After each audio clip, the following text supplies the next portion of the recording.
Wyoming Territory, June 1883. The wind ran over the plains like a whisper too old to hold meaning, but Jesse McAllister heard it anyway as he stepped down from his horse, boots crunching against the dry grass. He had not come back to Rawlins in almost 8 years, not since the war ended, not since the fire, not since he buried Samuel. He carried the bundle of wildflowers in one hand, yellow aster, sage, and a single red columbine tucked in like a secret. His fingers tightened around the stems as he walked between the rows of wooden markers, white paint faded to gray. The old cemetery outside town had not changed much, but the rest of the world had. Jesse stopped when he reached the grave. Samuel Ford died 1875. He crouched down, brushed the dust from the stone, and laid the flowers beneath it. "You came late." The voice startled him. He rose slowly, turning to find a woman sitting on the edge of the next grave, her skirt spread carefully in the grass, hands folded in her lap. She had dark auburn hair pinned up off her neck and a quiet, steady look in her eyes, like she had been here a long while, like she belonged. "I did not expect anyone else here," Jesse said. "I come every Sunday," she replied. "And today is Sunday." He nodded once, unsure what else to say. The wind stirred again, lifting the edge of her shawl. Her hands were red from the sun and soil. She had been tending the graves. "You knew Samuel?" she asked. "I did. We grew up together, rode cattle out near the Medicine Bow when we were boys. He was like a brother to me." She looked down at the fresh flowers. "You brought those?" "Yes, madam." She studied him, then said, "I am Ruby Fletcher. Samuel was my husband." Jesse's breath caught. He had not known Samuel married. Samuel never wrote about a wife. "I am sorry," he said. Ruby nodded once. "He died before he could send word to most of you. Fever took him in 3 days. That was 8 years ago." "I know." Her voice stayed even, but there was something behind it. A tightness. She stood, brushed the grass from her skirt. "You do not need to feel bad. You are not the first to come too late." Jesse looked down at the grave again, then back at her. "You live nearby, about a mile north. I keep a small farm with my daughter." "You got a daughter?" "Her name is Sadie. She is 7. Ruby's expression softened when she said it. "Samuel never met her." Jesse nodded slowly, words hard to find. "I did not know." "No one did." She paused. "You came a long way just to lay flowers." "I owed him that much." Ruby looked toward the sun, already starting its slow fall westward. "You hungry?" He blinked. "Pardon, you came a long way. I imagine you are hungry. I have stew on the fire back home." "You can come if you want." Jesse hesitated. Then he said, "All right." They rode together in silence most of the way. Her horse was a gray mare, light-footed and calm. Jesse followed just behind, watching the way Ruby sat, her saddle straight-backed, steady. The kind of woman who had carried too much weight for too long and learned not to show it.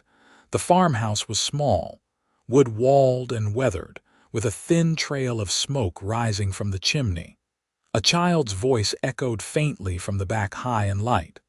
"Sadie," Ruby called as she dismounted. A little girl with honey blonde hair came running around the corner barefoot, holding a worn rag doll. She stopped short when she saw Jesse. "This is Mr. McAllister," Ruby said. "He was a friend of your father's." Sadie stared at him a moment, then held out the doll. "Her name is Clara." Jesse crouched down to eye level. "That is a fine name." Sadie beamed, then darted back toward the house, calling over her shoulder, "Mama made stew." Inside, the cabin was warm with the smell of potatoes and venison. Jesse sat at the table while Ruby ladled stew into bowls. Sadie climbed into her chair and began talking about the chickens, a snake she saw last week, and her new shoes that Ruby had sewn herself. Jesse listened, nodding when needed, smiling sometimes. Ruby did not say much, but every now and then she looked over at him, not guarded, just watching. After supper, Sadie fell asleep on the rug near the hearth, her doll clutched tight. Jessie stood and shifted her gently to the cot in the corner. Ruby watched him tuck the blanket around her. "She is a good girl," Jessie said. "She is everything." Ruby poured 2 mugs of tea and sat across from him. The fire cracked softly. Outside, the wind had settled down. "You stayed away a long time," she said. "I did." "Why come back now?" Jessie looked into the fire. "I do not know. Something in me just said it was time." She nodded slowly, then looked at him, really looked. "You do not seem like the kind of man who does things without reason." He met her eyes. "I owed him, but maybe I owed myself something too." They sat quiet a while, then Ruby said, "You can sleep in the barn if you want. There is a cot up in the loft." Jessie stood. "Thank you." He stepped outside, walked to the barn, climbed the ladder to the loft, and lay down on the old cot. He stared at the rafters until sleep took him. The next morning, he woke to the sound of a rooster crowing and the smell of bread baking. He walked to the house, boots crunching on the dirt, and found Ruby kneading dough at the table, her sleeves rolled to her elbows. "Mornin'," she said without looking up. "Morning." Sadie came running in from the yard, holding a feather. "I found this." "That is a hawk feather," Jessie said. "You should keep that." Sadie smiled wide and tucked it behind her ear. After breakfast, Jessie offered to help with the fence line. Ruby hesitated, then agreed. By noon, they had repaired 3 sections. By evening, they were both sun-tired and quiet. He stayed another day, then another. By the end of the week, he had fixed the roof of the chicken coop, taught Sadie how to braid rope, and shared coffee with Ruby on the porch at dusk. "You are good with her," Ruby said one night as they watched Sadie chase fireflies. "I never had kids," Jessie said. "But I like her." Ruby looked down at her hands. "She likes you too." He looked at her, and for a moment neither of them said anything. Then Ruby turned to him, slow. "You do not have to leave, Jessie." He reached out, covered her hand with his. "I do not want to." The early July light slanted gold across the pasture as Jessie swung the gate shut behind the last of the goats. They'd broken through the western fence that morning, and he and Ruby had spent the better part of the day herding them back, their boots caked in dust, and their shirts clinging with sweat. It had been Ruby's idea to use the flour tin lid to shake noise at them. Jessie would have never thought of it. But it had worked. "Least they're home," Ruby said, brushing a strand of hair from her cheek with the back of her wrist. "For now." "They're stubborn," Jessie said, "but I've known worse." Ruby gave a tired sound that might have been a laugh. She leaned her forearms on the top rail of the corral and looked out at the orange flicker growing behind the distant hills. Jessie stood beside her, arms folded, his hat low against the last of the sun. "You ever keep livestock before?" she asked without turning. "No. My family ran cattle for a while, but I was gone before I could learn proper." "Gone where?" He paused. "Missouri first, then further east. I worked freight lines for a time, then let myself drift." Ruby was quiet for a long beat. "Drifting's not easy." "No." The wind moved through the grass like something half asleep. Sadie was out back gathering wild mint for tomorrow's breakfast, her footsteps light and quick in the tall weeds. Ruby turned to face Jessie. "You plan to keep drifting?" "I haven't thought that far ahead." She watched him, her eyes steady. "You've been here nearly 10 days. "I have. I noticed." He pulled his hat off and held it against his thigh. "Would it trouble you if I stayed longer?" "No." She looked away, down at her hands where they rested against the rail. "But I want to know why." He hesitated, then said, "Because I feel more like myself here than I have in years." Ruby nodded once, then pushed off the fence and walked toward the house. "Come in before the light's gone. I'll finish supper." Jessie followed her inside. Sadie returned soon after with a bundle of mint wrapped in a kerchief. She handed it to Ruby, who tucked it into the stoneware jar on the shelf. The scent filled the room. sharp and green. That night, after Sadie had fallen asleep with her face pressed into the crook of her arm, Jesse lingered near the hearth. Ruby sat opposite him, mending the seam of a worn skirt. Her needle moved with practiced rhythm, the thread catching the light now and again. The fire cracked low in the grate. "I found a rusted horseshoe near the woodpile this morning," Jesse said. "Could be yours." "Not mine," she replied, eyes on her stitching. "Might have been Sam's. He used to tack them above the door for luck." Jesse looked toward the lintel. "There isn't one there now, no," she said. "I took it down after he passed. Didn't seem right keeping it." Jesse didn't answer. The silence that followed wasn't uncomfortable, just wide. After a moment, Ruby set the skirt aside. "Sadie asked if you were going to stay." "What did you tell her?" I said I didn't know. She folded her hands in her lap. "But I'd like to."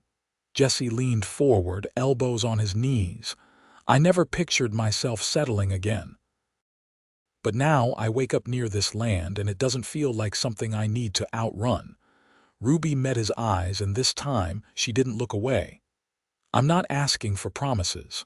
I'm not offering any," he said, "but I am here. And I'd like to be useful." "You already are." They sat like that for a while, the hush between them stretching easy and long. When Jesse finally stood to leave for the barn, Ruby followed him to the door. The night air had cooled and the sky above was wide with stars. As he stepped down onto the packed dirt, she said, "There's a spare quilt in the cupboard if you need it. Nights'll turn colder soon." "Thank you," he said. She paused, then added, "I don't mind having someone to talk to again." He turned to her fully. "Neither do I." She nodded once and closed the door quietly behind her. In the barn, Jesse lay awake longer than usual, the scent of hay and old wood settling around him. He could hear the coyotes in the distance, soft howls trailing over the hills. He thought of Samuel, of the way his name still lived in this place, not in shadow, but in the roots of things. In Ruby's steadiness, in Sadie's laugh, in the shape of the land itself. He closed his eyes and knew without doubt he wasn't going anywhere. Jesse stood barefoot on the back stoop, sleeves rolled past his elbows, hands damp from drawing water at the pump. The morning air carried a hint of rain, not the heavy kind, but enough to dampen the dust and bring a hush to the land. Ruby had gone to check the smokehouse, and Sadie was still inside, humming tunelessly as she arranged the pressed flowers she'd gathered the day before. Jesse looked out across the pasture. The hills in the distance wore a soft haze, and the windmill creaked slow and steady. He had not planned to stay this long, but the thought of leaving no longer settled easy in his chest. He hadn't said it aloud, and Ruby hadn't asked again. The door behind him creaked open. "I'll need help lifting the salt barrel," Ruby said, tucking a stray wisp of hair behind her ear with the edge of her wrist. "The stand's worn thin, and I won't risk it falling through." "I've got it," Jesse replied. They walked together toward the smokehouse. The barrel sat just inside the threshold, half full and heavy. Jesse crouched, adjusted his grip, and lifted while Ruby guided it to the new platform she'd fashioned from old fence boards. Once it settled, she stood back, brushing her palms on her skirt. "You always this good at fixing what ain't yours?" "I don't think of it that way." She studied him for a breath. "You plan on asking me for a wage?" "No." "Then why do you keep putting your hands on my chores like they're yours to carry?" "Because I want to." Ruby stepped outside, leaning against the doorframe as the breeze picked up. "You never talk about before." "Not really." Jesse stood inside the smokehouse, shadows streaking across his face from the slats above. "There isn't much worth telling." "That's not true. You carry something quiet, but it's heavy all the same." He stepped out, wiping his hands on a rag from his back pocket. "I spent years doing work that didn't mean much to anyone. Rode with men who didn't remember my name after payday. I thought if I just stayed moving, I wouldn't have to feel the rest. But you came here." "I did."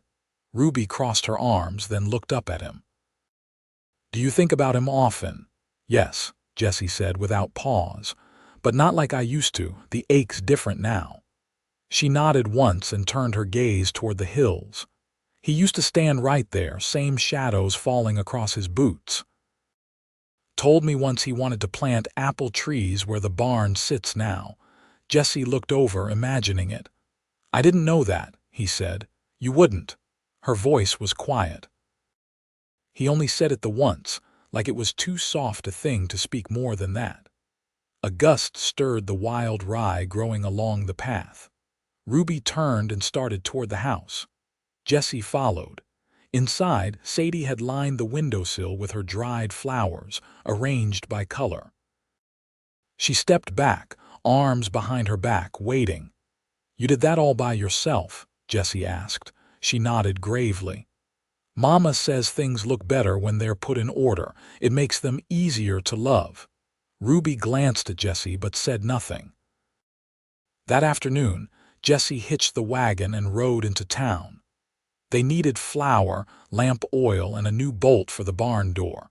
Ruby had written a list on scrap paper and handed him a few coins from a tin under the bed. "Only what's needed," she'd said. Rollins had grown a little since Jessie's last ride through. A new mercantile stood where the old livery had been, and there was fresh whitewash on the church steeple.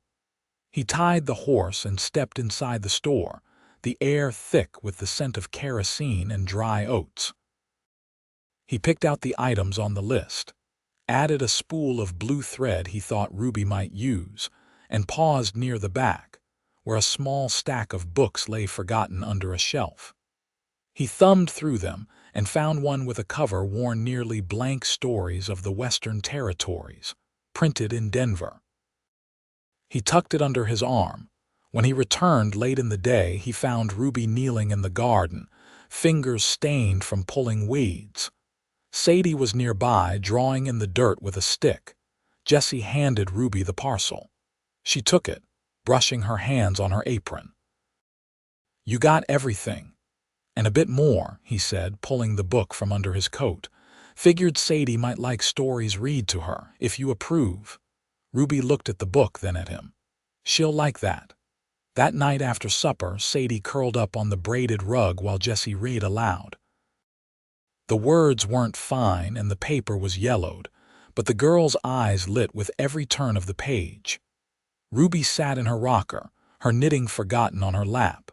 When the chapter ended and Sadie had settled into sleep, Ruby walked Jessie to the door. The porch creaked beneath their weight, and the moon cast silver across the yard. "I don't remember the last time she sat still that long," Ruby said. "She deserves stories."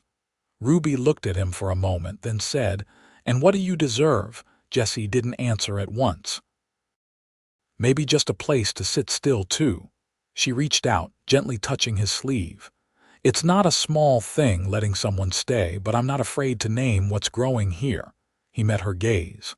"Neither am I." The night held still around them, and inside, the fire dimmed to coals. Jessie didn't go back to the barn. Instead, he climbed the stairs above the kitchen and made a place for himself in the small room beside Sadie's. When Ruby came up later, she paused in the doorway, her hand on the frame. "Good night, Jessie." "Good night, Ruby." He closed the door behind him and for the first time in years slept without waking. The oats came early that year, golden heads bending low across the small field beyond the barn. Jessie stood with a hand on the worn handle of the scythe, watching the morning mist lift in strands over the land. The sun had only just crested the ridge, and the light was low and soft, catching on the edges of Ruby's hair as she came toward him with a tin cup of water. "You'll wear yourself out before the heat comes," she said, handing him the cup. Jessie drank, the water cool from the well. "I don't mind starting early." She glanced toward the field. "I could take the far side. I'll do the cutting." "You can help with the binding." Ruby hesitated, then nodded once. "Sadie's with Martha. She's teaching her to stitch a hem. Won't be back till just after midday." Jessie set the cup aside and lifted the scythe again. "Never thought I'd enjoy watching a field change color. Feels like something solid." Ruby stepped back, arms crossed lightly. There's steadiness in tending something that grows. They worked in rhythm, Jessie cutting, Ruby gathering behind him, tying the stalks into neat bundles with lengths of twine she'd saved from flour sacks. The quiet between them was filled with the scrape of the blade, the rustle of grain, the rusted groan of grasshoppers clinging to the stalks. By late morning, Jessie wiped his brow with the back of his wrist and leaned on the scythe. Ruby stood at the edge of the shade, twisting her hair into a knot at the nape of her neck. "You ever think about building something new out here?" he asked. She looked over. "Like what?" "Another room, shelter for the goats, maybe a shed for tools." "I've wanted to," she said. "But it never felt like something I could manage on my own." "You're not on your own anymore." Her eyes held on his a moment longer than necessary. "I know." They finished the field by noon. Jessie washed at the pump while Ruby set out a plate of bread and a crock of pickled beans on the porch rail. They ate standing, the boards warm under their boots, the wind carrying the scent of turned earth. "Sadie'll be wanting a place for a garden of her own come spring," Ruby said between bites. She asked if beans would grow in a circle like a snake. "They might," Jessie said, "if we train the vines."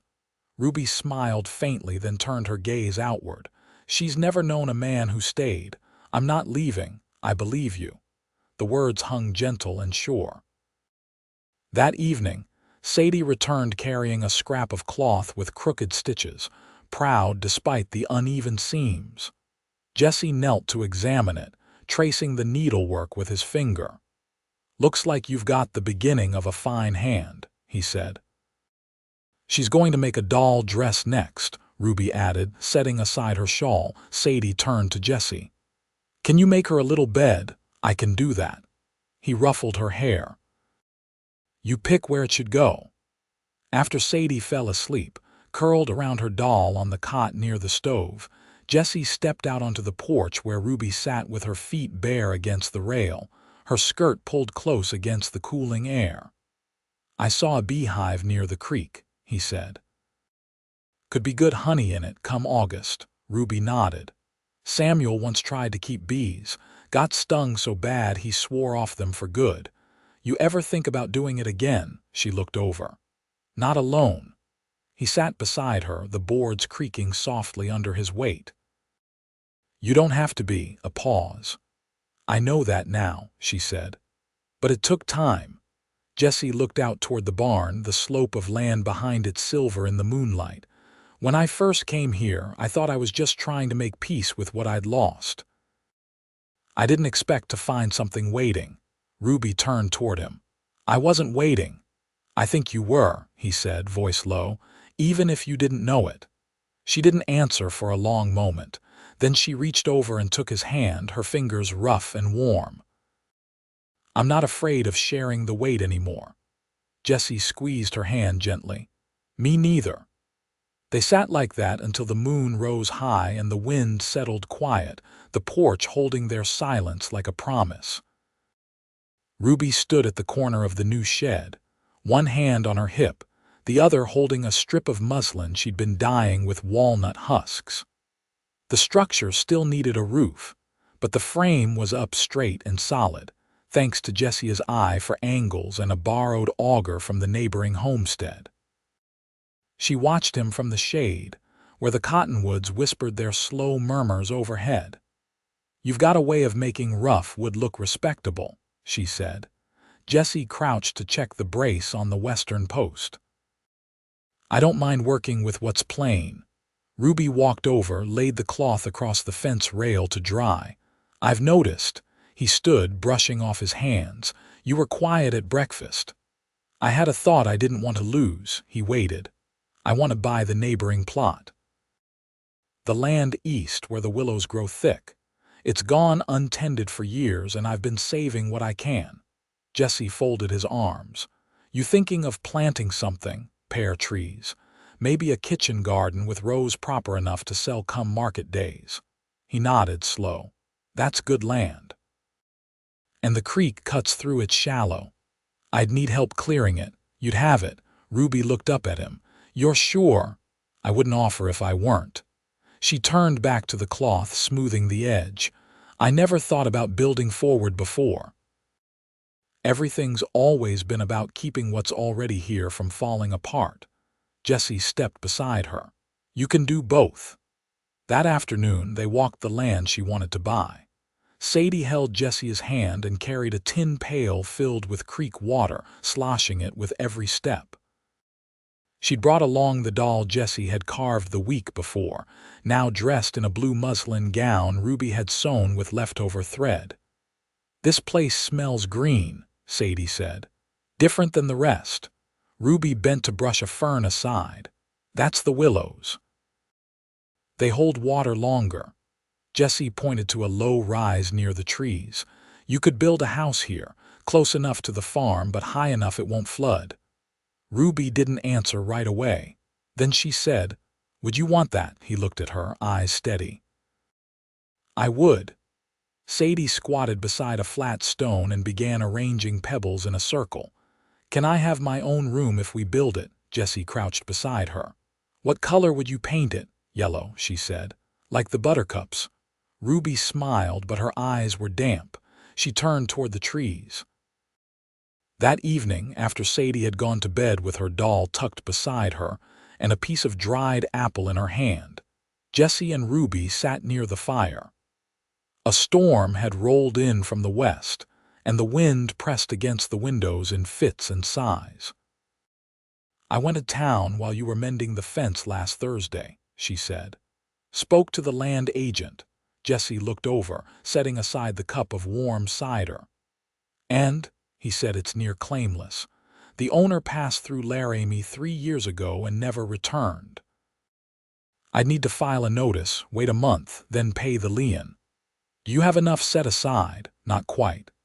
She tucked her feet beneath her skirt. "But I could, if I sold the wagon. You'll need that come winter. I can walk to town." Jesse leaned forward, elbows on his knees. "You don't have to trade anything for this. I've got coins saved. I don't want your money." "It'd be ours," he said, "if we build that house." She didn't respond at first. The fire popped and shadows crept along the far wall. "I used to believe I had to hold everything by myself," she said. "That asking for help meant I might lose what was already mine. You're not alone anymore." "I know," she said. "I believe you." She reached over, fingers brushing his where they rested on his knee. He turned his palm up and caught her hand in his. They sat like that until the fire burned to embers. 3 weeks later, the claim was filed. Jesse traded his old rifle for the last of the lien, and Ruby stitched together a new ledger to track the plantings she planned to make. The land cleared easier than expected, the soil dark and willing. Jesse built a fence around the first plot, and Ruby marked out rows with Sadie trailing string behind her like a procession. By late August, the house stood modest, with a steep roof and wide windows. Jesse carved her name above the doorframe with the same knife he'd used on the doll. Ruby cried when she saw it but said nothing, just pulled him into the kitchen and kissed him for the first time, long and quiet. That winter, they filled the root cellar with potatoes, corn, and jars of pickled beets. Jesse built shelves for the parlor, and Ruby placed her mother's Bible on the highest one. Sadie learned to read by the fire, one finger tracing each word as Jesse pointed, and Ruby corrected her vowels.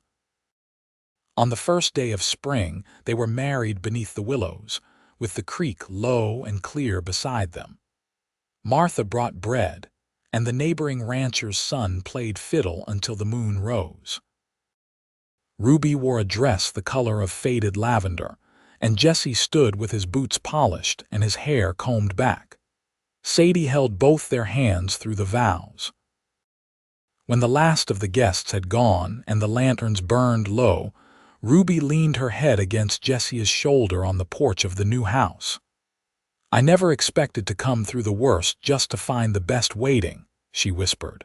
He kissed her temple. "Neither did I." And they stayed through heat and hail, through lean seasons and lush ones. Together, they turned the land into something that held not just roots, but a home. And in the long years that followed, the willows grew tall, the orchard bore fruit, and their love passed quiet and sure between them, like the wind through the grass, steady and always returning.